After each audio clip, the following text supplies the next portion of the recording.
Welcome, and thank you for tuning in to our comprehensive series, Tax Advisor versus Tax Preparer, 5 Key Differences. For many in the United States, the word taxes can bring a wave of anxiety, confusion, and a seemingly endless pile of paperwork. It's a universal aspect of our financial lives.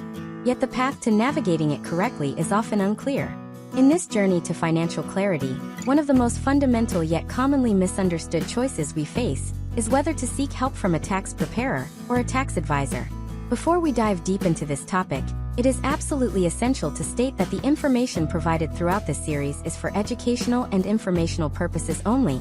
It is not intended to be, and should not be taken as, professional tax, legal, or financial advice. The world of finance and taxation is complex and highly individualized. Therefore, you should always consult with a qualified and licensed professional who can assess your specific situation and provide guidance tailored to your unique circumstances. Our goal here is to empower you with foundational knowledge, so you can ask the right questions and make informed decisions when you seek that professional help. We are not providing advice, but rather, providing education. So let's set the stage. You've gathered your W-2s, your 1099s, receipts, and statements. The filing deadline is looming. The immediate goal is simple: get your taxes filed accurately and on time. For this task, many people turn to a tax professional. But this is where the path splits. You might hear the terms tax preparer and tax advisor used interchangeably, as if they are one and the same. This could not be further from the truth. While there can be some overlap, their core functions, qualifications, and the value they bring to your financial life are distinctly different. Think of it this way. A tax preparer is, in many ways, like a historian. Their primary role is to look at the financial events that have already occurred over the past year. They take your financial data, your income, your expenses, your investments, and accurately record it on the appropriate tax forms according to the current laws and regulations set forth by the Internal Revenue Service, or IRS. Their focus is on compliance and accuracy for a specific period that has already concluded. Their work is fundamentally retrospective. It is about documenting the past correctly. A tax advisor, on the other hand, is more like a strategist or an architect. While they also understand the past and the importance of accurate filing, their primary focus is on the future. They work with you to build a long-term strategy that aims to optimize your financial situation from a tax perspective. They don't just ask, "What did you earn?" They ask, "What are your financial goals for the next 5, 10, or even 20 years?" They look ahead to help you make decisions today that could legally and ethically minimize your tax burden tomorrow. Their work is prospective. It is about planning for the future. Understanding this core distinction is the first step toward taking control of your financial destiny. Choosing the wrong type of professional for your needs can have significant consequences. At best, you might miss out on potential tax-saving opportunities and strategies. At worst, you could make financial decisions without understanding their long-term tax implications, leading to unexpected liabilities down the road. Conversely, making the right choice can not only ensure you remain in good standing with the IRS, but can also be a cornerstone of building long-term wealth and achieving your most important financial goals, whether that's buying a home, saving for retirement, or funding your children's education. Over the course of this 15-chapter series, we will meticulously unpack the 5 key differences between these two crucial roles. We will go far beyond the simple definitions we've just discussed. We will explore their typical qualifications and credentials. We will examine the scope of services they offer. We will discuss the legal and ethical responsibilities they have to you, the client. We will look at how they are compensated for their work, which can often be a clue to their primary focus. Most importantly, we will provide scenarios and examples to help you identify which professional is the right fit for you at various stages of your life and financial journey. This first chapter is our foundation. It's about recognizing that a choice exists and that this choice matters. The world of tax is not just about fulfilling an annual obligation. It is an integral part of your personal financial ecosystem. Every major financial decision you make, from accepting a new job to selling an investment, has a tax consequence. By understanding who can best help you navigate these consequences, you are moving from a reactive position, simply dealing with taxes once a year, to a proactive one, where tax planning becomes a tool for financial empowerment. So, get comfortable and prepare to look at the world of taxes through a new lens. We are about to demystify these roles and provide you with the clarity you need. By the end of this series, you won't just know the difference between a tax preparer and a tax advisor. You will understand the profound impact that knowing this difference can have on your financial well-being for years to come. In our next chapter, we will begin our deep dive into the first of the 5 key differences: their primary function and scope of work. Welcome back. In our opening chapter, we established the fundamental conceptual difference between a tax preparer and a tax advisor. We introduced the analogy of the preparer as a historian, meticulously documenting your financial past, and the advisor as a strategist, helping you architect a more favorable financial future. Today, we build upon that foundation by exploring our very first key difference in detail: the scope of their work and their primary function. Understanding this is critical, as it dictates the nature of your interactions, the services you receive, and the ultimate value each professional provides. Let's begin by taking a much closer look at the tax preparer. Their primary function, in a single word, is compliance. Their entire focus is to ensure that you, the taxpayer, comply with the vast and ever-changing body of tax laws and regulations. They are tasked with taking a finite set of historical data, your income, deductions, credits, and investments from the previous calendar year, and translating it accurately onto the official tax forms required by the IRS in your respective state. Their goal is to produce a tax return that is a precise and defensible reflection of your financial activity for that specific period. The scope of a tax preparer's work is, therefore, inherently narrow and retrospective. It is confined almost exclusively to the tax year for which they are preparing a return. Their engagement with you typically begins when you hand over your documents after the year has ended, and concludes when you sign the return, and it is successfully filed. Think of it as a specific, project-based task. They are solving the immediate problem: how do I correctly report my financial information from last year to the government? Within this scope, a skilled tax preparer is an expert at navigating the complexities of tax forms and schedules. They know the difference between a standard and an itemized deduction. They understand which credits you may be eligible for, such as the child tax credit or the American Opportunity Tax Credit for education expenses. They ensure that your reported income matches the documents the IRS has received from your employers and financial institutions, minimizing the risk of an audit or an inquiry. Their value lies in their accuracy, their knowledge of current filing requirements, and their efficiency in completing a complex, mandatory task. However, it is equally important to understand what falls outside of a typical tax preparer's scope. They are generally not engaged to provide proactive advice on future financial decisions. For example, a preparer will accurately report the sale of stock you made last year, but they typically will not advise you on whether you should sell stock this year, or which specific shares to sell to manage your capital gains tax exposure. A preparer will correctly handle the tax implications of a withdrawal you took from your 401k, but they are not there to build a long-term retirement withdrawal strategy with you. Their role is to report what happened, not to guide what should happen next. The relationship is often transactional and seasonal, centered around the annual tax filing deadline. Now let's shift our focus to the tax advisor. If a preparer's primary function is compliance, a tax advisor's primary function is strategy and optimization. Their goal is not just to keep you compliant, but to legally and ethically minimize your overall tax liability over the long term. They look at your finances through a wide-angle lens, viewing your annual tax return as just one piece of a much larger financial puzzle.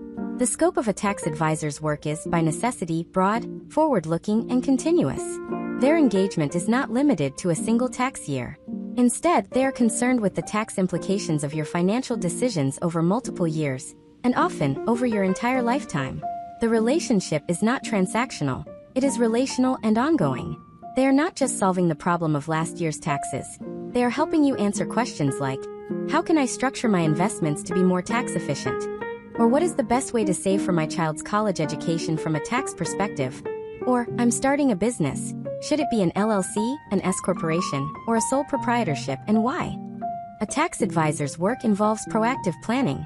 For instance, towards the end of the year, an advisor might review your portfolio and suggest tax loss harvesting, selling some investments at a loss to offset gains from other investments. They might advise you on the optimal amount to contribute to your traditional or Roth IRA or 401k to maximize your retirement savings and your tax benefits. If you are fortunate enough to have a significant estate, they will work with you on estate planning strategies to ensure your wealth is transferred to your heirs in the most tax-efficient manner possible. It's important to note that many qualified professionals, such as certified public accountants, CPAs, or enrolled agents, VAs, can and do perform both roles. A single professional might prepare your annual tax return, and also offer strategic advice. The key for you, as the client, is to understand which service you are engaging them for. Are you simply paying for the completion of a form, or are you paying for ongoing, forward-looking guidance? The scope of the engagement letter you sign with them should make this distinction clear. To put it simply, you go to a tax preparer with a box of receipts representing your past. You go to a tax advisor with a map of your goals to plan your future.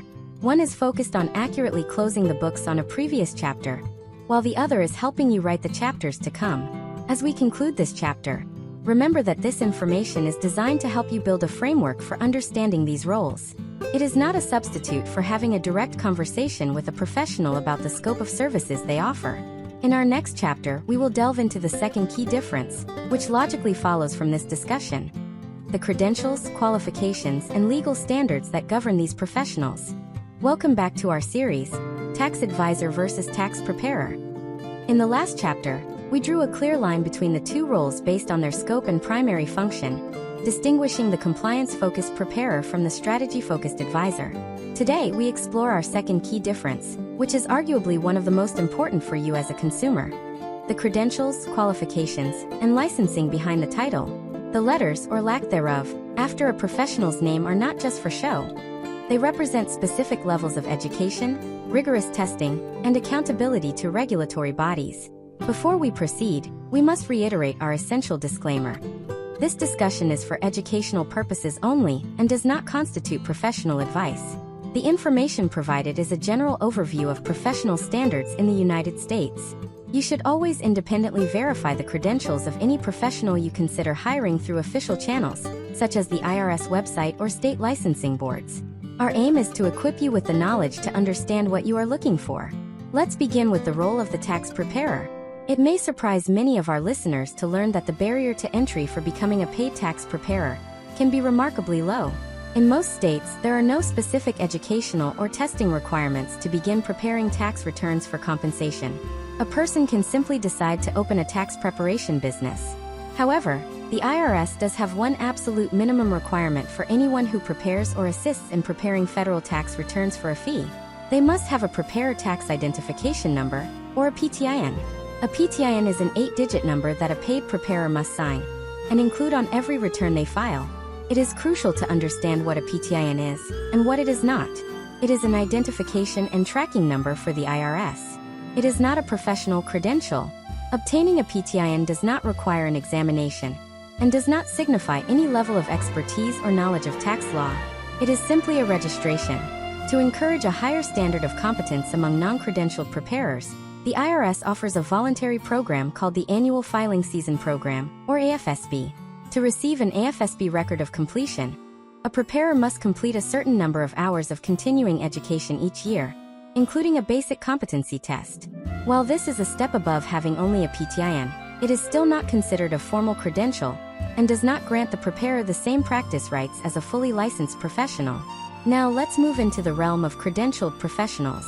These are the individuals who have met stringent national or state-level requirements and are held to a much higher standard. These are typically the professionals who are qualified to act as true tax advisors. There are three main types you will encounter. First, we have enrolled agents, or EAs. Enrolled agents are tax specialists who are licensed directly by the U.S. Department of the Treasury. Their expertise is focused exclusively on taxation.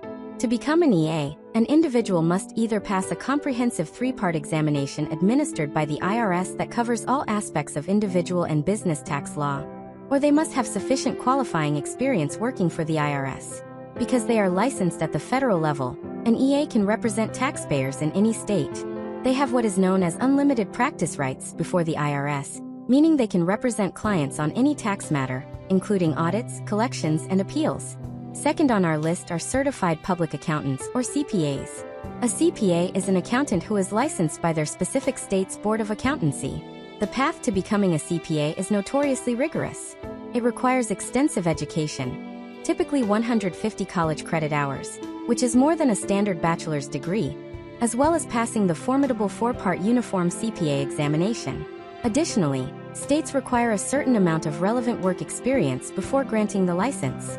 While CPAs have a broad expertise in accounting and auditing, many specialize in taxation. like enrolled agents, CPAs also have unlimited practice rights to represent their clients before the IRS. Finally, we have attorneys, or tax lawyers. An attorney is licensed to practice law by their state bar association after graduating from law school and passing the state bar exam. Many attorneys who focus on tax matters go on to earn a postgraduate law degree called a Master of Laws in Taxation, signifying an even deeper level of specialization. Tax attorneys also have unlimited practice rights before the IRS. What uniquely sets them apart is their ability to represent clients in federal courts, such as the U.S. Tax Court, and the powerful legal protection of attorney-client privilege, which provides a higher level of confidentiality than is available with other professionals. So, how does this all connect back to our core topic?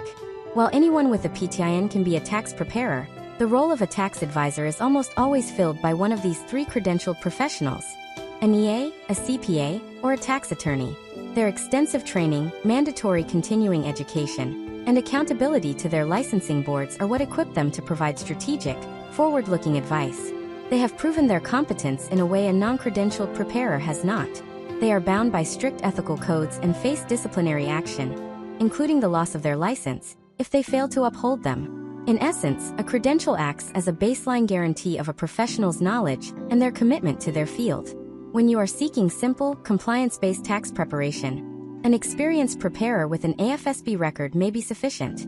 But when you need strategic planning for your business, investments, or estate, the proven expertise of an enrolled agent, a CPA, or an attorney becomes indispensable. In our next chapter, we will build directly on this foundation as we discuss our third key difference: the legal and fiduciary responsibilities that these professionals owe to you, their client. Welcome back. In our last chapter, we demystified the credentials that distinguish different types of tax professionals, from the PTIN holding preparer to the highly regulated enrolled agent, CPA, and attorney. Those credentials are not just titles. They are gateways to a higher level of accountability. This brings us directly to our third key difference: the legal and fiduciary responsibilities these professionals owe to you, the client. This is a less visible but critically important distinction that defines the very foundation of the trust you place in them. As always, we must begin with our standard disclaimer. The following discussion of legal and ethical standards is for general informational and educational purposes only. It is not legal advice.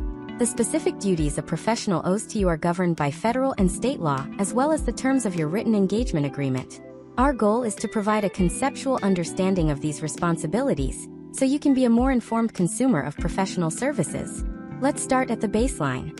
Every single person who prepares a federal tax return for compensation, regardless of whether they have a fancy credential, is held to a standard of professional conduct. The most fundamental of these is the duty of due diligence.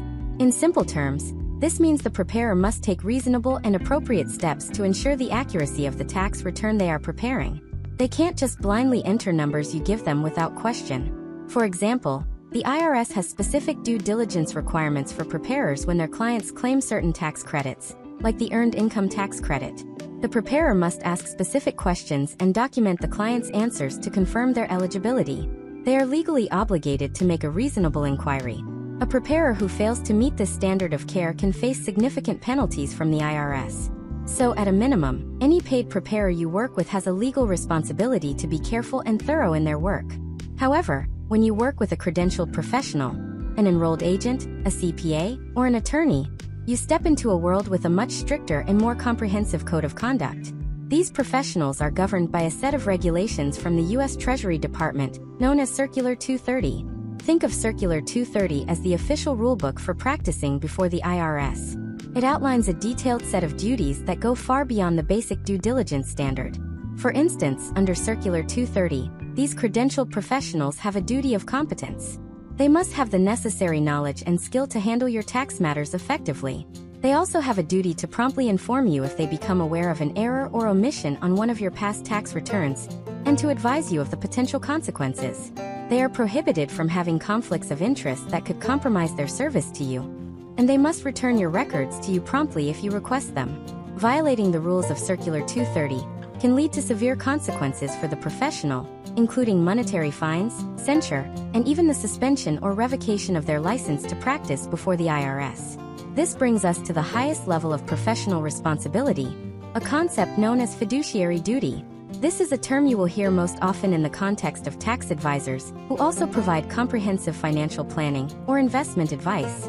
A fiduciary is a person or organization that has an ethical and legal obligation to act in another person's best financial interests. This means they must put your interests entirely ahead of their own. Let's use an analogy to make this clear. Imagine a doctor recommending a specific surgery. The doctor's fiduciary duty is to recommend the procedure that is medically best for you, regardless of how much money it makes for the hospital or for them personally. The patient's well-being is the only priority. A fiduciary in the financial world operates under the same principle. They must provide advice and recommendations that are in your absolute best interest, not just suitable for your situation. While the ethical codes for all CPAs, EAs, and attorneys require them to act with integrity, the legal fiduciary standard is most explicitly applied when they are providing services like investment management or holistic financial planning. A professional who is also a certified financial planner, or CFP for instance, is held to a fiduciary standard. So how does this relate to our central comparison? A tax preparer's relationship with you is typically not a fiduciary one. Their legal duty is to prepare an accurate return based on past information. They are providing a specific service, not holistic advice for your financial life. A tax advisor, on the other hand, is far more likely to be operating in a fiduciary capacity or, at the very least, with a fiduciary mindset. When you engage an advisor for long-term strategic planning, the expectation is that their recommendations are designed solely for your benefit. This duty to act in your best interest is the bedrock of the advisory relationship. In summary, all paid preparers owe you a duty of due diligence and care. Credentialed professionals are held to an even higher set of ethical standards by Circular 230, and those acting as true advisors, especially in a financial planning context, are often bound by the highest standard of all, the fiduciary duty to always put your interests first. In our next chapter, we will shift from these legal and technical distinctions to something more tangible: the day-to-day experience of working with these professionals. We will explore our fourth key difference: the nature of the relationship and communication. Welcome back to our in-depth series distinguishing the tax preparer from the tax advisor. We've journeyed through their scope of work, their credentials, and their legal responsibilities. Now we arrive at our fourth key difference, which moves from the technical to the tangible: the very nature of the relationship and the style of communication you can expect from each professional. This is about the human element of the service, what it actually feels like to work with them day to day and year to year. Let's first characterize the relationship you typically have with a tax preparer. By and large, this relationship is transactional and seasonal. The primary goal of the engagement is to complete a specific, well-defined task: the preparation and filing of your annual tax return. The interaction is built around this single transaction. Once that transaction is complete and your return is filed, the formal relationship often goes dormant until the next tax season rolls around. The communication that facilitates this relationship is, therefore, often reactive and direct. It's focused on gathering the necessary inputs to complete the task at hand. You can expect to receive a tax organizer or a checklist at the beginning of the season. The communication from the preparer will be centered on ensuring you have provided all the required documents: your W-2s, 1099s, mortgage interest statements, and so on. If they have a question, it will likely be a clarifying one about a specific piece of data from the past year. You provide the information, they process it, and they deliver the finished product.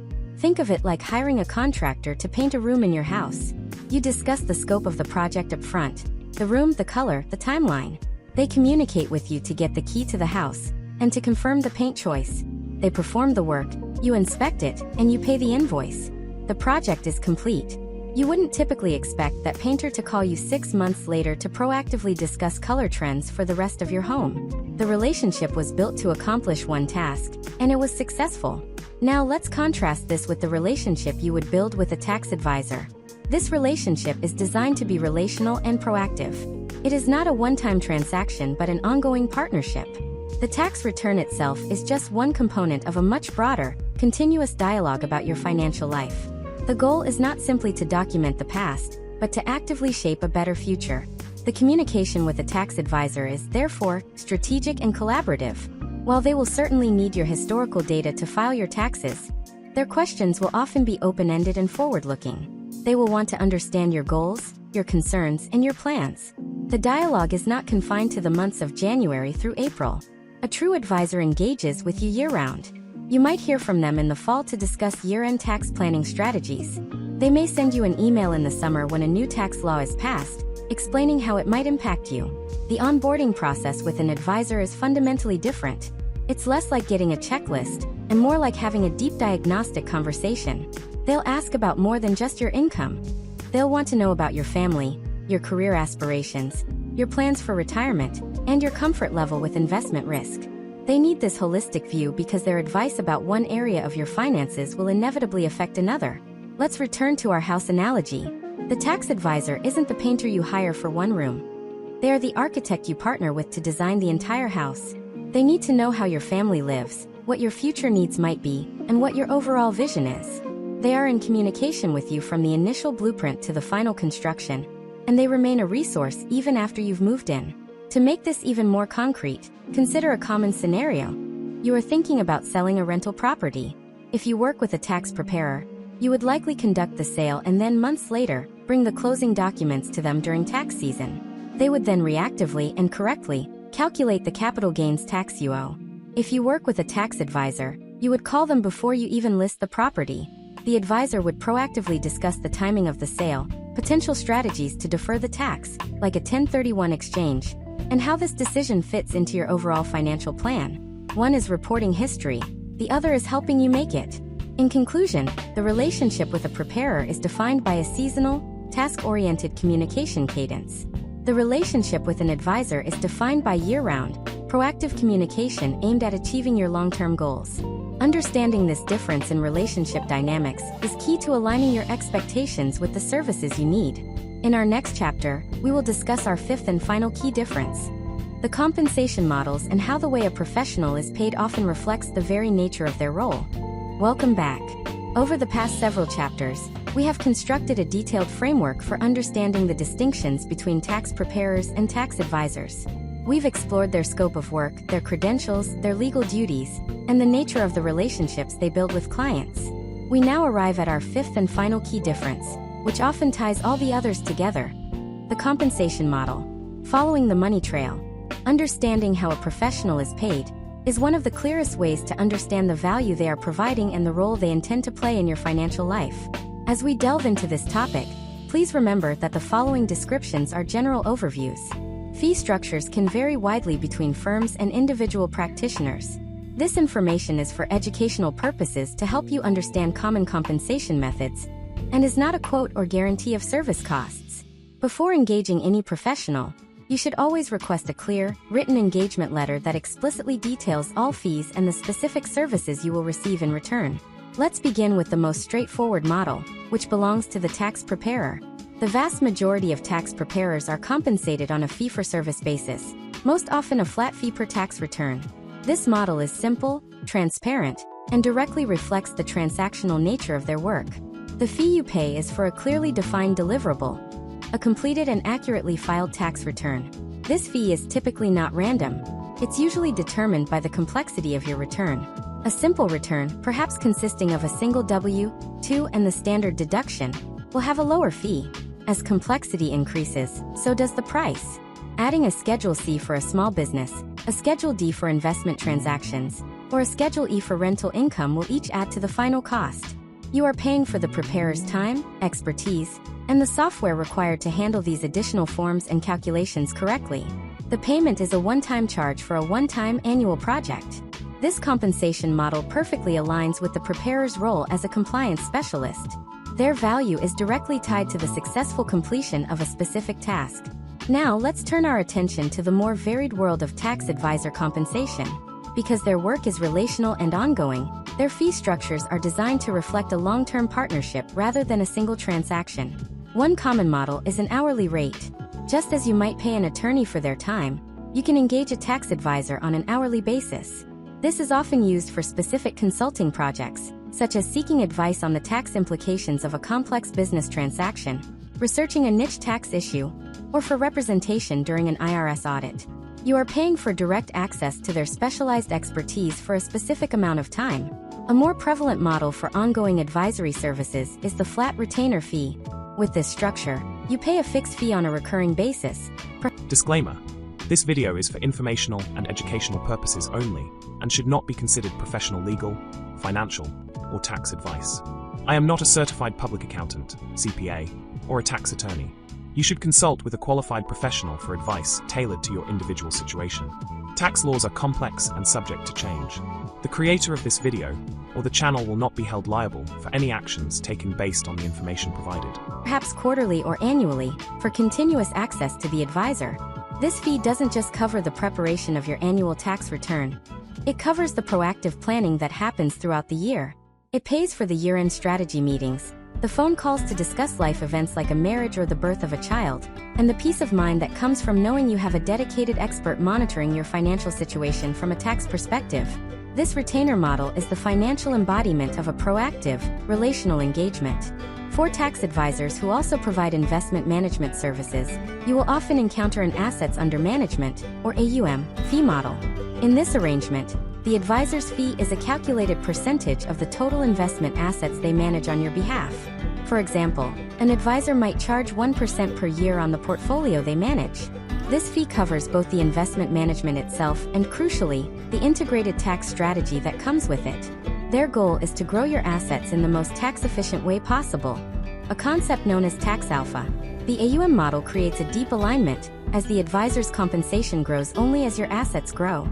Finally, advisors may also use project-based fees for large, specific undertakings that fall outside the scope of a normal retainer, such as designing a comprehensive estate plan or structuring the sale of a business.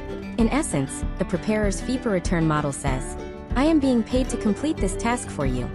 The advisor's retainer or AUM model says, "I am being paid to be your strategic partner on this journey." We have now covered the 5 key differences: scope of work, credentials, legal responsibilities, relationship nature, and compensation. You now have a complete framework for understanding these 2 vital, yet distinct, professional roles. In our next chapter, we will begin to apply this framework to the most important question of all.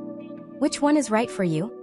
We will start by exploring the specific life stages and financial situations where a tax preparer is often the most logical and sufficient choice. Welcome back to Tax Advisor versus Tax Preparer. For the past 6 chapters, we have been building a comprehensive foundation, meticulously defining and contrasting these 2 professional roles based on their scope, credentials, responsibilities, relationships, and compensation. We've established the what. Now our series pivots to the who and the when. It's time to apply this framework to answer the most practical question of all. Which professional is the right fit for you? In this chapter, we will focus exclusively on identifying the common financial situations and life stages where the services of a skilled, qualified tax preparer are often the most logical, sufficient, and cost-effective choice. Before we explore these scenarios, it is imperative that we reinforce our core principle. The following descriptions are for illustrative and educational purposes only. They are archetypes designed to help you think critically about your own needs. They are not direct advice. Every individual's financial situation is unique, and a final decision should always be made after consulting with a qualified professional who can assess your specific circumstances. Let's begin with our first and perhaps most common scenario: the W-2 employee with a stable financial life. This individual's income comes primarily from an employer, or perhaps 2. As reported on a Form W-2, their financial landscape is relatively straightforward. They might own a home, and therefore deduct mortgage interest and property taxes. They likely contribute to an employer-sponsored retirement plan, like a 401k. They may have children, making them eligible for the child tax credit. Perhaps they have some student loan interest to deduct. For this individual, the primary need is compliance. Their main goal is to file an accurate tax return that correctly reports their income and takes advantage of all the standard deductions and credits for which they are eligible. There are typically no complex, multi-year strategic decisions in play. Their financial life doesn't change dramatically from one year to the next. In this context, the transactional fee-for-service model of a tax preparer is a perfect fit. They provide a specific, valuable service, accuracy and peace of mind, for a clear price, without the need for an expensive, year-round retainer. A good preparer will ask the right questions to ensure nothing is missed, but the relationship is efficiently focused on the annual filing task. Our second scenario is the freelancer or gig economy worker with straightforward business operations. Think of a freelance writer, a rideshare driver, or a graphic designer operating as a sole proprietor. Their income is reported on various 1099 forms, and they have business expenses to deduct, such as a home office, vehicle mileage, or software subscriptions. Here again, the primary need is accurate reporting of past events, specifically on Schedule C, profit or loss from business. A qualified tax preparer, especially a credentialed professional like an enrolled agent who specializes in tax, is an expert at navigating this form. They ensure that all business income is reported correctly, and that all legitimate business expenses are deducted, while also correctly calculating and accounting for self-employment taxes.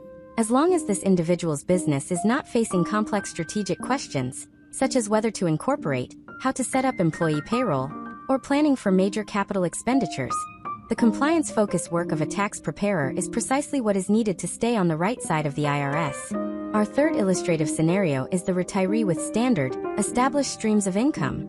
This person is no longer in their wealth accumulation years. They are in the distribution phase. Their income might come from a combination of Social Security, a company pension, and required minimum distributions, or RMDs, from a traditional IRA or 401k. The main complexity for this individual is correctly calculating how much of their Social Security benefit is taxable, and ensuring their retirement distributions are reported properly. The financial plan is largely set. An experienced tax preparer can expertly handle these specific compliance tasks year after year. The need for broad, forward-looking strategic advice is often minimal. However, it is crucial to add a caveat here. If this retiree has a very large estate, is considering complex charitable giving strategies, or wants to analyze the benefits of a Roth conversion, their needs would immediately escalate beyond that of a typical preparer and into the realm of a tax advisor. The common thread running through all these scenarios is that the taxpayer's primary focus is on the past and the present. The main challenge is to accurately and completely report financial events that have already occurred. The need for proactive, forward-looking, multi-year strategic planning is relatively low. In these situations, a qualified tax preparer provides immense value by ensuring accuracy, maximizing eligible deductions and credits, and providing peace of mind. In our next chapter, we will explore the other side of this coin. We will delve into the specific triggers, life events, and levels of financial complexity that signal it might be time to graduate from a tax preparer to a true tax advisor. Welcome back. In our previous chapter, we explored several common scenarios where a qualified tax preparer is often the perfect professional to meet a taxpayer's needs. We focused on situations where financial life is relatively stable and the primary goal is accurate, compliant reporting of past events. Today we turn to the other side of the equation. We will delve into the triggers, the life events, and the moments of growing financial complexity that often signal it's time to seek the strategic, forward-looking guidance of a tax advisor. As we navigate these scenarios, please hold on to our foundational principle. This content is for educational purposes and is not a substitute for personalized professional advice. These are general indicators intended to help you assess your own situation. The decision to hire a tax advisor is a significant one and should be made after careful consideration of your unique circumstances. Our first major trigger is a significant increase or change in your income. We are not talking about a standard annual cost of living raise. We are talking about game-changing events. This could be a major promotion, landing a job that comes with a six-figure signing bonus, or increasingly common in many industries, receiving equity compensation in the form of restricted stock units, RSUs, or stock options. When your income jumps dramatically, simply adjusting your W-4 form may not be enough to prevent a massive, unexpected tax bill. A tax advisor helps you with proactive tax projections throughout the year, ensuring you are setting aside enough money to cover your liability. Furthermore, equity compensation is notoriously complex. An advisor doesn't just help you report the income when your RSUs vest. They help you create a strategy. They help you answer critical questions like, should I sell some shares immediately to cover the taxes? How do I manage my investment concentration risk? What is the long-term capital gains implication of holding these shares? These are strategic questions that fall squarely into the advisor's court. Our second trigger is starting or growing a small business. In our last chapter, we mentioned the simple freelancer. But what happens when that freelance business starts to take off? Perhaps you're considering hiring your first employee. Maybe you need to make a substantial investment in new equipment. Or your revenue has grown to a point where you're questioning your business structure. This is a classic inflection point. A tax advisor moves beyond simply preparing your Schedule C. They help you analyze one of the most fundamental business questions: entity selection. They can model the financial and tax differences between operating as a sole proprietor, forming an LLC, or electing to be taxed as an S corporation. An advisor also helps you establish a legitimate, tax-advantaged retirement plan, like a SEP IRA or a solo 401k, which can allow for much larger contributions than a traditional IRA. They transform your tax planning from a reactive chore into a proactive business strategy tool. The third trigger is navigating major life events. While these events are deeply personal, they have profound financial and tax consequences. Getting married, for example, changes your filing status and opens up new strategic questions. An advisor can help you and your new spouse understand the marriage penalty, or bonus, and decide on the best way to structure your withholdings and financial life together. Unfortunately, divorce is another critical time to seek advisory help. The division of assets, especially retirement accounts, has complex tax rules. The tax treatment of alimony has changed in recent years, and understanding these rules is vital. An advisor works in concert with your legal counsel to help ensure the financial settlement is as tax efficient as possible. Having a child is a joyous event, but it's also a financial one. An advisor helps you look beyond the immediate child tax credit to long-term strategies like funding a 529 college savings plan or updating your estate plan. Our fourth and final trigger for today is an increase in investment or property ownership complexity. Your financial life may have grown beyond a simple workplace 401k. Perhaps you now have a brokerage account where you actively buy and sell stocks, bonds, or mutual funds. Or maybe you've purchased your first rental property. With an active investment portfolio, a tax advisor can introduce you to strategies like tax loss harvesting, selling losing investments to offset gains from winning ones. They help you manage the critical difference between short-term and long-term capital gains. If you own rental property, an advisor's role goes beyond just preparing your Schedule E. They provide guidance on depreciation strategies and help you plan for the eventual sale of the property to manage your tax liability. As your asset base grows, so does the need for estate planning. A tax advisor is a key member of the team, along with an attorney, who helps you structure a plan to pass your wealth to the next generation efficiently. The common theme here is the shift in focus from the past to the future. The questions are no longer just, what did I earn? But what are the implications of my choices? When your life becomes more complex and your decisions have multi-year consequences, you've likely entered the realm where a tax advisor becomes an indispensable partner. Now that we've explored when to choose a preparer or an advisor, you might be wondering how to find the right individual. In our next chapter, we'll provide a practical guide on how to search for, vet, and ultimately select the right tax professional for you. Welcome back. In our journey so far, we have defined the roles of tax preparers and advisors, and identified the specific situations where you might need one over the other. Knowledge is the first step, but action is the second. Knowing you need a professional and actually finding a good one are two different challenges. In this chapter, we will provide a practical, step-by-step roadmap for how to search for, vet, and ultimately choose the right tax professional for your needs. Before we outline this process, please internalize our most important reminder. This guide provides general, procedural steps for your own due diligence. It is for educational purposes and is not financial advice. We are not endorsing any specific service, individual, or firm. The responsibility to thoroughly research and select a professional who is worthy of your trust and your business rests entirely with you. Step 1. Generating a list of candidates. Your first task is to find potential names. You don't need a perfect match at this stage, just a list of qualified individuals to research further. A great place to start is with official, authoritative sources. The IRS itself maintains a directory of federal tax return preparers with credentials and select qualifications on its website. This is an excellent, unbiased tool to find credentialed professionals in your area. Additionally, professional organizations maintain directories of their members. For certified public accountants (CPAs), you can look to the American Institute of Certified Public Accountants, AICPA, or your specific state's Society of CPAs. For enrolled agents (EAs), the National Association of Enrolled Agents (NEA) has a Find a Tax Expert directory. And for tax attorneys, your state's Bar Association is the appropriate resource. Finally, don't underestimate the power of trusted referrals. Ask friends, family, or other professionals you respect, like a financial planner or a family lawyer, who they use and trust. A referral is a powerful starting point, but remember, it is only a starting point. The professional who is perfect for your friend's simple tax situation may not be the right fit for your growing business. Step 2. The vetting process. Once you have a short list of 3 to 5 names, it's time to do your homework. This is the most critical step. First and foremost, verify their credentials.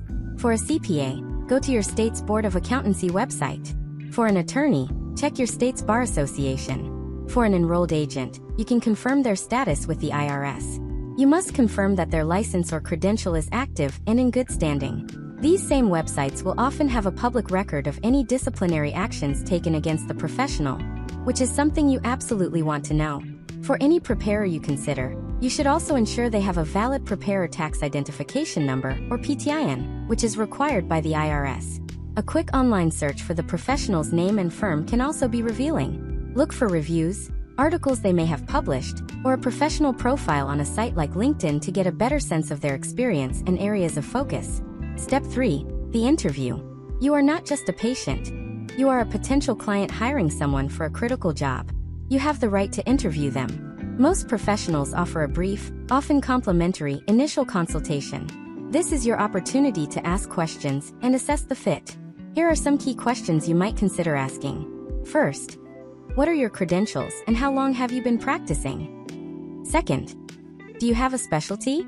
For example, do you primarily work with clients who have rental properties, equity compensation, or small businesses? It is vital to find someone whose expertise matches your financial complexity. Third, who will I be working with directly? Will it be you, or a more junior member of your team? Fourth, how do you communicate with clients, and what is your availability outside of tax season? And finally, a crucial question. Can you provide me with a clear, written engagement letter that outlines your fee structure and the exact scope of services you will be providing? Step 4. Red flags and green flags. As you conduct your interviews, be aware of certain warning signs or red flags. A major red flag is any preparer who promises you a specific, guaranteed refund amount before they have even seen your financial documents. Another is a preparer whose fee is based on a percentage of your refund. This is prohibited for ethical professionals. Be wary of anyone who refuses to sign your return or provide their PTIN. Conversely, look for green flags. A good professional will ask you lots of in-depth questions. They will be more interested in your life and goals than in making big promises. They will be transparent and upfront about their fees and their process. You should feel that they are a good listener and that you are respected. Trust your intuition. This is a person with whom you will be sharing your most sensitive financial information. By following this 4-step process, search, vet, interview, and decide, you can move from needing help to confidently hiring the right partner for your financial journey. In our next chapter, we will discuss your role in this partnership. Once you've chosen your professional, how can you be a great client and ensure the relationship is effective and successful? Welcome back to our series. In the last chapter, we walked through the practical steps of finding and vetting a tax professional you can trust. But hiring the right person is only half the battle. A successful outcome depends not just on the skill of your preparer or advisor, but also on the quality of the information and cooperation they receive from you. The professional relationship is a two-way street. In this chapter, we will focus on your role as the client and explore how to prepare for your tax appointments and work effectively with your pro to achieve the best results. Please remember, the information here outlines general best practices. Your specific preparer or advisor will provide you with their own instructions and checklists, which you should always follow. Our goal is to give you a foundational understanding of how you can be an effective partner in this process. Let's divide this into 3 phases: the preparation before your appointment, the engagement during your interactions, and the ongoing communication throughout the year. First is the preparation phase. The single most important thing you can do to ensure a smooth process is to be organized. Showing up to an appointment, whether virtual or in person, with a shoebox full of unsorted receipts is not just inefficient. It can be costly. The more time your professional has to spend sorting through your paperwork, the more time they will bill you for. Before your meeting, gather all of your essential documents. This includes personal information like social security numbers and birth dates for yourself, your spouse, and any dependents. Next, gather all income-related documents. This means your W-2s from employers, any 1099 forms for freelance or interest income, 1099-B forms from your brokerage showing investment sales, and statements for retirement distributions or Social Security benefits. Then, collect documents related to potential deductions and credits. This includes Form 1098 from your mortgage lender, property tax records, receipts for significant charitable contributions, records of medical expenses, Form 1098-T for college tuition, and the tax ID number for your childcare provider. The key is to organize these documents into logical categories. You can use digital folders on your computer or simple labeled envelopes. This preparation shows respect for the professional's time and allows them to focus on analysis rather than administration. Beyond just the documents, take a few minutes to think about your year. Make a short list of any significant life events. Did you get married or divorced? Buy or sell a home? Start a new business? Receive an inheritance? Also, jot down any specific questions you have. This ensures your meeting is productive and all your concerns are addressed. Next comes the engagement phase, your direct interactions with the professional. The golden rule here is to be completely honest and transparent. A tax professional can only work with the information you provide. Hiding a source of income or exaggerating a deduction is not only counterproductive, but can also expose you to serious penalties. Think of your tax pro like your doctor. They need all the facts, even the uncomfortable ones, to provide an accurate diagnosis and an effective treatment plan. During your meetings, do not be afraid to ask questions. Tax law is complex, and no one expects you to be an expert. If you don't understand a term or a calculation on your return, ask for an explanation. A good professional will be happy to educate you. Part of the value they provide is clarity and peace of mind. Finally, and most importantly, you must review your return before you sign it. When you sign your tax return, you are doing so under penalty of perjury, affirming that to the best of your knowledge, everything on it is true, correct, and complete. The ultimate legal responsibility for the accuracy of your tax return rests with you, the taxpayer, not the paid preparer. Take the time to look over the final forms. Does the income look right? Do you understand the major deductions that were taken? If something looks wrong or unfamiliar, speak up before you sign. Finally, for those working with a tax advisor, there is an ongoing communication phase. A proactive advisory relationship only works if you keep your advisor in the loop. It is crucial to contact them before you make major financial decisions, not after. Let them know if you are planning to sell a large asset, exercise stock options, or start a business. Giving them advance notice allows them to provide strategic advice that can save you a significant amount in taxes down the road. By being prepared, organized, honest, and communicative, you transform the relationship from a simple service transaction into a powerful professional partnership. In our next chapter, we will begin to explore some specific, complex tax topics. We'll start with a common area where an advisor adds immense value: navigating the tax implications of equity compensation. Welcome back. In the first part of our series, we established the who, what, and when of working with tax professionals.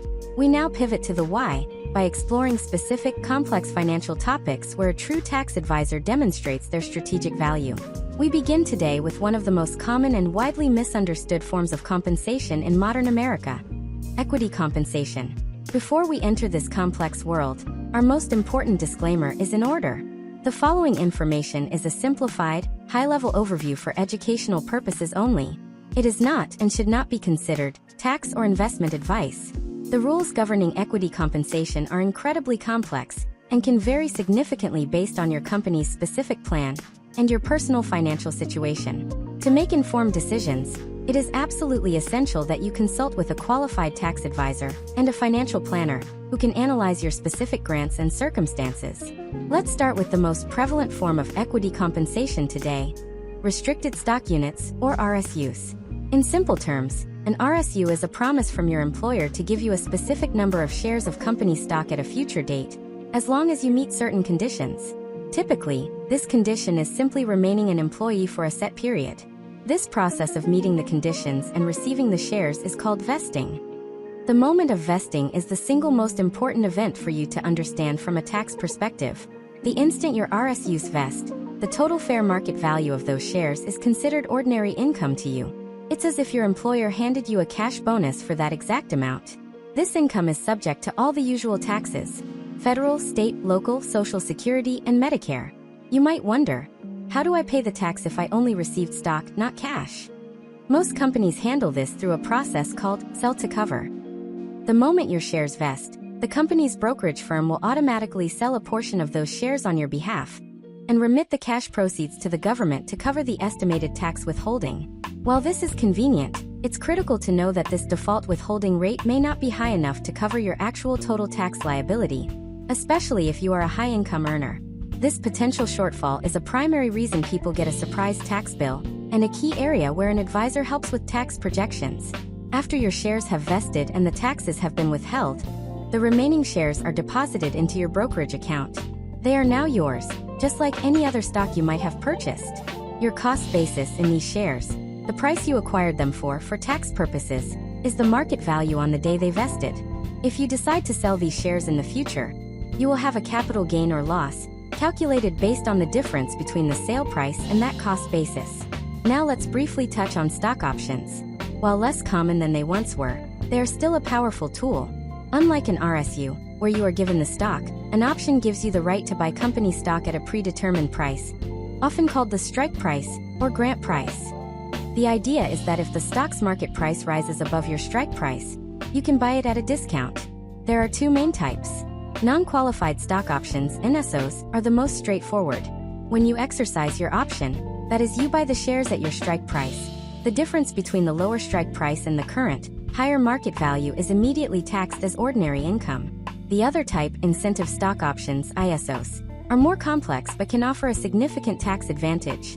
When you exercise an ISO, it does not immediately trigger regular income tax. However, and this is a major point of complexity, it can trigger the alternative minimum tax, or AMT, which is a separate, parallel tax system. If you then hold the shares for a required period, typically at least 2 years from the grant date and 1 year from the exercise date, the entire gain, from your original strike price to your final sale price, can be taxed at the more favorable long-term capital gains rates. Mismanaging the timing of an ISO exercise or sale can have enormous tax consequences. This is precisely where an advisor's role becomes clear. They don't just report what happened. They help you build a strategy. For RSUs, they help you decide whether to sell the vested shares to diversify your portfolio or to hold them, considering the capital gains implications. For stock options, they help you create a multi-year strategy for when to exercise, how to manage the potential impact of the AMT, and how these decisions align with your broader financial goals. Equity compensation can be a fantastic tool for building wealth, but navigating it without professional guidance is like trying to navigate a minefield. The value of an advisor is in helping you see the entire field, not just the next step. In our next chapter, we'll continue this theme by exploring another area where an advisor's foresight is critical: the complex tax landscape of real estate. Welcome back. In our last chapter, we explored the complexities of equity compensation, highlighting it as a key area where strategic advice is paramount. Today, we turn our attention to another cornerstone of American wealth building, and an equally complex area of tax law: real estate. From the home you live in to the properties you might rent out, real estate transactions are fraught with tax implications that underscore the difference between reactive preparation and proactive advice. Let's begin with a crucial disclaimer. This chapter provides a general educational overview of United States real estate tax concepts. It is absolutely not tax, legal, or investment advice. Real estate transactions involve significant sums of money and complex rules. You must consult with a qualified tax advisor, and often a real estate attorney, to understand your specific situation before making any decisions. First, let's discuss the property most familiar to us: our primary residence. For most homeowners, the single most important tax provision to understand is the home sale exclusion, also known as the Section 121 exclusion. In simple terms, this rule allows you to exclude a substantial amount of profit from the sale of your main home from your taxable income. Currently, a single individual can exclude up to $250,000 of gain, and a married couple filing a joint return can exclude up to $500,000. To qualify, you must meet both an ownership test and a use test. This generally means you must have owned the home and lived in it as your primary residence for at least 2 of the 5 years leading up to the date of sale. The role of a tax professional here starts long before the sale. A preparer can help you report the sale correctly, but an advisor helps you plan for it, ensuring you have the proper records for your cost basis, which is your purchase price plus the cost of major improvements, and helping you navigate situations where you might not perfectly meet the tests, but could still qualify for a partial exclusion. Now let's shift to investment properties. When you own a rental property, the IRS views you as running a small business. You must report all the rental income you receive, but you can also deduct the ordinary and necessary expenses you incur to manage the property. This includes mortgage interest, property taxes, insurance, maintenance, and property management fees. Disclaimer: this video is for informational and educational purposes only and should not be considered professional legal, financial, or tax advice. I am not a certified public accountant, CPA, or a tax attorney. You should consult with a qualified professional for advice tailored to your individual situation. Tax laws are complex and subject to change. The creator of this video or the channel will not be held liable for any actions taken based on the information provided. This is all reported on Schedule E of your tax return. But the most significant and often misunderstood deduction for rental property owners is depreciation. The IRS recognizes that a building wears out over time. Therefore, they allow you to deduct a portion of the building's cost basis, not the land, just the structure, from your rental income each year. For residential rental property in the US, this cost is spread out over 27.5 years. Depreciation is a powerful phantom deduction. It reduces your taxable income without you having to spend any actual cash that year. An advisor's role is critical here to ensure depreciation is set up and calculated correctly from the very beginning. The real complexity arises when you sell an investment property. Any profit you make is a taxable capital gain. But it's not that simple. The IRS wants to reclaim the tax benefit you received from depreciation over the years. This is done through a process called depreciation recapture. A portion of your gain equal to the total depreciation you took is recaptured and taxed at a special rate, which can be higher than the long-term capital gains rate. This can be a nasty surprise for uninformed sellers. To manage the tax bill on a profitable sale, investors can use a powerful strategy called a 1031 exchange. Named after Section 1031 of the tax code, this rule allows you to defer paying capital gains and depreciation recapture taxes if you sell an investment property and reinvest all the proceeds into another, like-kind investment property.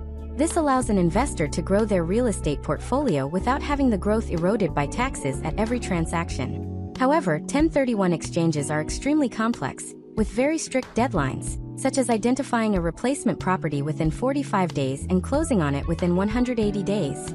This is not a do-it-yourself strategy. It requires a team of professionals, including a tax advisor and a qualified intermediary, to execute correctly. From managing the sale of your home to maximizing the benefits of a rental and strategically planning the sale of an investment property, real estate is a perfect illustration of the value of proactive tax advice. A preparer can report what you did. An advisor helps you decide what to do in the first place. In our next chapter, we'll turn to another critical area of long-term planning: the complex world of retirement account taxation and strategy. Welcome back. We have journeyed through the complex tax worlds of equity compensation and real estate, and today we arrive at a topic that is fundamental to nearly everyone's long-term financial security: retirement planning. The decisions you make about your retirement savings accounts have consequences that can span decades, and the tax implications are at the very heart of this planning. This is another prime example of where an advisor's strategic foresight can be invaluable. As we begin, it is critical to state our disclaimer.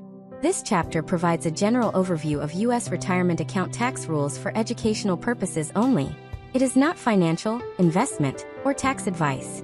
Retirement planning is highly personal and complex. You must consult with a qualified financial advisor and tax professional to develop a strategy that is right for your individual goals, timeline, and risk tolerance. At the highest level, most retirement accounts in the U.S. come in two main flavors. The fundamental difference between them is not if you pay income tax, but when you pay it. First, we have tax-deferred accounts. The most common examples are a traditional 401k at your workplace and a traditional IRA. The principle here is pay the tax later. When you contribute to these accounts, your contributions are often tax-deductible in the present year, which lowers your current taxable income. As your investments inside the account grow, through dividends, interest, or capital gains, you pay no taxes on that growth year after year. The tax bill comes due later, when you begin to withdraw the money in retirement. At that point, every dollar you take out is taxed as ordinary income. On the other side, we have accounts that feature tax-free growth, most notably the Roth 401k and the Roth IRA. The principle here is pay the tax now. You make contributions with money you have already paid taxes on. There is no upfront tax deduction. But in exchange for paying those taxes today, every bit of growth your account generates over the coming decades is completely tax-free. Then, when you take qualified withdrawals in retirement, every dollar you take out, both your original contributions and all the growth, is 100% tax-free. A tax preparer's job is to accurately report your retirement activities for the past year. They will correctly deduct your traditional 401k or IRA contributions and report any distributions you took. An advisor's job, however, is to help you navigate the strategic choice between these two tax treatments. This involves analyzing your current income and tax bracket versus what you anticipate your income and tax bracket will be in retirement. Beyond this fundamental choice, an advisor helps with several advanced strategies. One of the most powerful is the Roth conversion. This is a process where you move money from a tax-deferred traditional account to a tax-free Roth account. To do this, you must pay ordinary income tax on the entire amount you convert in the year you make the move. An advisor helps you determine if and when this makes sense. For example, it might be strategic to perform a conversion in a year when your income is temporarily lower, allowing you to pay the tax at a lower rate to secure a lifetime of tax-free growth and withdrawals on that money. Another key area for planning is required minimum distributions, or RMDs. The IRS does not let you keep money in tax-deferred accounts forever. Starting at age 73, you are required to begin taking a minimum amount out of your traditional accounts each year, and you must pay income tax on these withdrawals. An advisor helps you create a tax-efficient withdrawal strategy to manage these RMDs. It's important to note that Roth IRAs do not have RMDs for the original owner, which is a significant planning advantage. For high-income earners who are prohibited from contributing directly to a Roth IRA, advisors can help navigate a complex strategy known as the backdoor Roth IRA. This involves making a non-deductible contribution to a traditional IRA and then promptly converting it to a Roth. This is a strategy that has very specific rules and requires professional guidance to execute correctly. In short, your tax preparer ensures your past retirement actions are reported correctly. Your tax advisor helps you decide which actions to take in the first place, with a view that extends decades into the future. In our next chapter, we'll discuss how a true advisor brings all these pieces together, your income, investments, real estate, and retirement, into a single cohesive strategy. Welcome back. Over our past few chapters, we have taken deep dives into specific, complex areas of the tax code, navigating equity compensation, the landscape of real estate, and the long-term strategies of retirement accounts. We've looked at these topics in isolation, but the ultimate value of a true tax advisor lies in their ability to see beyond these individual silos. In this chapter, we will explore the concept that sits at the pinnacle of their service: holistic tax planning. As we discuss this integrated approach, please remember that this chapter describes the concept of holistic financial and tax planning for educational purposes. It is not a substitute for a personalized plan created by a qualified professional who can analyze your unique goals and financial circumstances. Think of it this way: a tax preparer, or even an advisor focused on just one issue, can be like a medical specialist. You see a cardiologist for your heart and an orthopedist for your bones. Both are experts in their fields. A holistic tax advisor, however, is like a great primary care physician. They understand all the individual systems, but their primary focus is on how those systems interact to impact your overall health. They know that a decision about your heart can affect your bones, and vice versa. In your financial life, the same principle applies. A decision you make in one area creates ripple effects across all the others. For example, the timing of when you sell your vested RSUs, your equity compensation, could generate a large amount of ordinary income. This income spike could, in turn, push you into a higher tax bracket, which might increase the tax you pay on capital gains from your investment portfolio. It could even phase you out of being able to make a direct contribution to your Roth IRA, your retirement. A tax preparer accurately reports each of these events after they happen. A holistic tax advisor helps you see the connections and plan these events in concert, not in conflict. So, what does holistic planning look like in practice? It begins with a foundational tool: tax projection. Unlike a tax return, which is a historical document, a tax projection is a forward-looking model. Your advisor will take your known financial data, your salary, your business income, your investment gains, and project what your tax liability will be for the current and even future years. This transforms your tax situation from a surprise you discover next April into a predictable outcome you can influence today. With this projection as a guide, the advisor then helps you manage all the moving parts. They help you think strategically about timing. For instance, if you own a business, they'll ask questions like, "We expect your income to be much higher next year. Does it make sense to accelerate some business deductions into this year to offset our current income?" For your investments, they might ask, "We have some losing positions in our portfolio. Can we sell them before year-end to harvest those losses and offset the gains we realized earlier? Holistic planning also means integrating your personal and financial goals with the tax code. If your goal is to save for your children's education, an advisor can help you understand the specific tax advantages of a 529 plan. If you are charitably inclined, they can help you structure your giving in the most tax-efficient way, such as by donating appreciated stock directly to a charity instead of selling it first, and then donating the cash. For your long-term legacy, they work alongside an estate planning attorney to ensure your wealth is transferred according to your wishes with minimal erosion from estate taxes. This all happens in a year-round cadence. The first part of the year might be focused on filing the previous year's return, but that return then becomes the baseline for the current year's plan. Mid-year, you might have a check-in to see how you are tracking against the projection. And in the final quarter of the year, you'll have a dedicated year-end planning meeting to make any final strategic moves before the December 31st deadline. This is the ultimate difference. It's the process of moving from tax preparation to tax planning. It's about transforming the tax code from a source of anxiety into a strategic tool you can use to more efficiently achieve your most important financial goals. In our final chapter, we will summarize the key takeaways from our entire 15-part journey and provide you with a clear action plan for the future. Welcome back for the final chapter of our series, Tax Advisor versus Tax Preparer. For the past 14 chapters, we have embarked on a detailed journey together, aiming to demystify the complex world of tax services. We want to take this moment to thank you for your time and attention. Our goal from the very beginning was to strip away the confusion and replace it with clarity, empowering you to make confident and informed decisions about your financial life. In this concluding chapter, we will synthesize the most important lessons from our journey and provide you with a clear, actionable framework to move forward. This isn't a list of tax tips. It is a plan for how to take ownership of your tax situation, no matter how simple or complex it may be. First, let's revisit the core foundation of our entire series, the 5 key differences. Understanding these is the key to everything else. 1. Scope of work. A tax preparer is a historian, focused on the compliance and accurate reporting of your past financial year. A tax advisor is an architect, focused on the strategy and proactive planning of your financial future. 2. Credentials. We learned about the broad spectrum of qualifications, from the minimum IRS requirement of a PTIN, to the rigorous testing, education, and ethical standards required of credentialed professionals like enrolled agents, certified public accountants, and tax attorneys. 3. Responsibilities.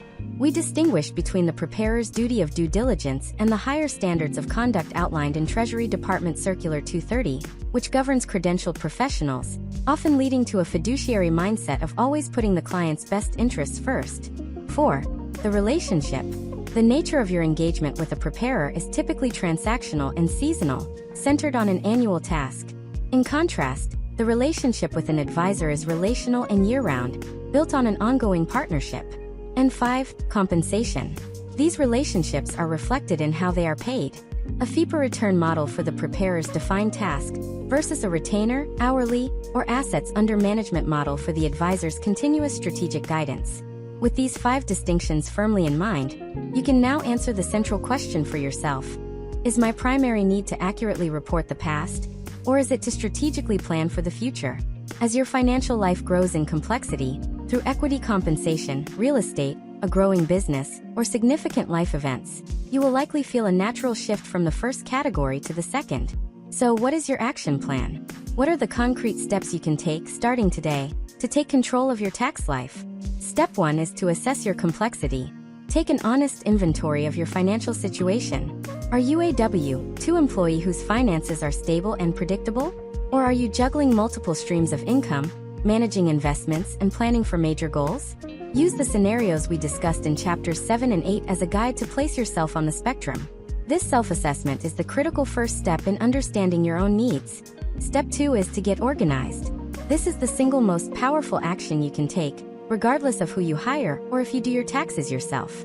Create a system. It can be a digital folder on your computer, a series of labeled file folders, or a spreadsheet. Throughout the year, as you receive tax-relevant documents, file them immediately. When you make a significant charitable donation, save the receipt in your system. This habit alone will reduce stress, save time, and ensure you have the information needed to claim every deduction and credit you are entitled to. Step 3 is to commit to due diligence. If you determine that you need professional help, Commit to finding the right professional, not just any professional. Use the roadmap we laid out in Chapter 9. Look for candidates in the official IRS directory or through professional associations. Verify their credentials. Interview more than one person. Ask pointed questions about their specialty, their communication style, and their fees. Step 4 is to engage proactively. Remember that the relationship with your tax professional is a partnership.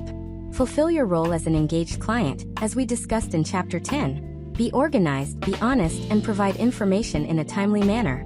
Ask questions when you don't understand something. And most importantly, review your tax return before you sign it. You are the ultimate owner of your financial information. Our journey was never about turning you into a tax expert. It was about making you an empowered, confident CEO of your own financial life. The tax code can be complex and intimidating, but by understanding these foundational principles, you are no longer a passive participant. You are in control. And so we end where we began, with our most important principle. This entire series has been for educational and informational purposes only. It is not a substitute for personalized, professional advice from a qualified expert who knows you and your unique situation. Thank you for listening. We wish you clarity, confidence, and success on your financial journey ahead. Disclaimer: this video is for informational and educational purposes only and should not be considered professional legal, financial, or tax advice. I am not a certified public accountant, CPA, or a tax attorney. You should consult with a qualified professional for advice tailored to your individual situation. Tax laws are complex and subject to change. The creator of this video or the channel will not be held liable for any actions taken based on the information provided.